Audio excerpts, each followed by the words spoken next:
Assalamualaikum warahmatullahi wabarakatuh. Saya Natasha Putri Salsabila dari kelas 10 Farmasi 2 ingin membacakan teks anekdot yang telah saya buat dan bagian mana yang termasuk dalam struktur teks anekdot. Di sini saya ingin membacakan teks anekdot yang telah saya buat secara keseluruhan yang berjudul Disiplin Nomor 1. Anto adalah lulusan SMK generasi hebat. Saat ini dia bekerja di sebuah perusahaan manufaktur yang cukup besar di kotanya. Suatu hari, Anto dimarahi habis-habisan oleh supervisornya yang bernama Amin gara-gara terlambat 30 detik. Maaf Pak, tadi ban sepeda motor saya kempes. Saya harus menuntun hingga 30 menit sebelum akhirnya menemukan tukang tambal ban. Anto memberi penjelasan. Kalau kamu berangkat lebih pagi dari rumah, pasti kamu tidak terlambat. Seharusnya kamu memperhitungkan segala kemungkinan. Pak Amin tidak mau menerima alasan Anto. Sekali lagi saya minta maaf Pak. Dulu kamu saya rekomendasikan diterima bekerja di sini karena sekolahmu terkenal sebagai sekolah pencetak anak-anak disiplin. Seharusnya kamu membawa nama baik sekolahmu, bukan justru sebaliknya, tegas Pak Amin. Anto menunduk mengiyakan. Setelah itu, Pak Cahyo, manajer produksi, datang menghampiri mereka. Pak Amin, kenapa laporan yang saya minta belum diantar ke ruangan? Saya sudah minta sejak kemarin, ini sudah sangat terlambat. Saya bisa kena marah Big Boss. Apa Pak Amin lupa jika perusahaan ini kedisiplinan pegawai nomor 1? Pak Cahyo terlihat marah. Ya, maaf Pak, belum selesai saya kerjakan karena saya sibuk mengurusi pegawai yang tidak disiplin. Ini contohnya Pak. Pak Amin menunjuk Anto. Tiba-tiba datang Pak Ganjar, pimpinan perusahaan.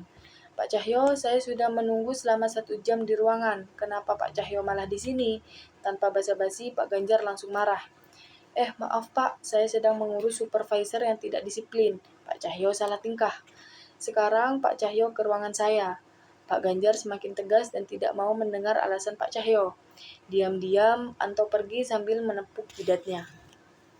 Sebelum saya membacakan bagian mana yang termasuk ke dalam struktur teks anekdot, terlebih dahulu saya akan menyampaikan struktur teks anekdot. Jadi, struktur teks anekdot terdapat 3 bagian. Yang pertama, orientasi, kedua, komplikasi, dan yang terakhir, evaluasi. Yang termasuk ke dalam bagian pertama yaitu orientasi adalah Anto adalah lulusan SMK generasi hebat. Saat ini dia bekerja di sebuah perusahaan manufaktur yang cukup besar di kotanya. Suatu hari Anto dimarahi habis-habisan oleh supervisornya yang bernama Amin gara-gara terlambat 30 detik. Kedua adalah komplikasi. Teks yang termasuk ke dalam komplikasi adalah, maaf Pak, tadi ban sepeda motor saya kempes. Saya harus menuntun hingga 30 menit sebelum akhirnya menemukan tukang tambal ban. Anto memberi penjelasan. Kalau kamu berangkat lebih pagi dari rumah, pasti kamu tidak terlambat. Seharusnya kamu memperhitungkan segala kemungkinan. Pak Amin tidak mau menerima alasan Anto. Sekali lagi saya minta maaf Pak.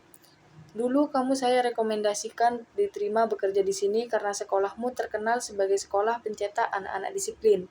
Seharusnya kamu membawa nama baik sekolahmu, bukan justru sebaliknya, tegas Pak Amin.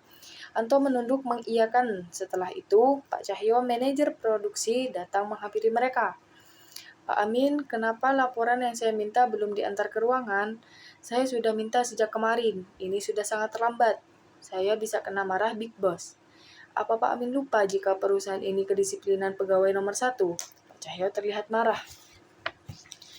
Ya, maaf Pak, belum selesai saya kerjakan karena saya sibuk mengurusi pegawai yang tidak disiplin. Ini contohnya Pak. Pak Amin menunjuk Anto. Tiba-tiba datang Pak Ganjar, pimpinan perusahaan. Pak Cahyo, saya sudah menunggu selama 1 jam di ruangan. Kenapa Pak Cahyo malah di sini? Tanpa basa-basi, Pak Ganjar langsung marah. Maaf Pak, saya sedang mengurus supervisor yang tidak disiplin. Pak Cahyo salah tingkah. Sekarang Pak Cahyo ke ruangan saya. Pak Ganjar semakin tegas dan tidak mau mendengar alasan Pak Cahyo. Bagian yang ketiga dan yang terakhir adalah evaluasi. Teks yang masuk ke dalam bagian evaluasi adalah diam-diam Anto pergi sambil menepuk jidatnya. Sekian dari saya, kurang lebihnya mohon maaf jika ada salah kata mohon dimaafkan. Wassalamualaikum warahmatullahi wabarakatuh.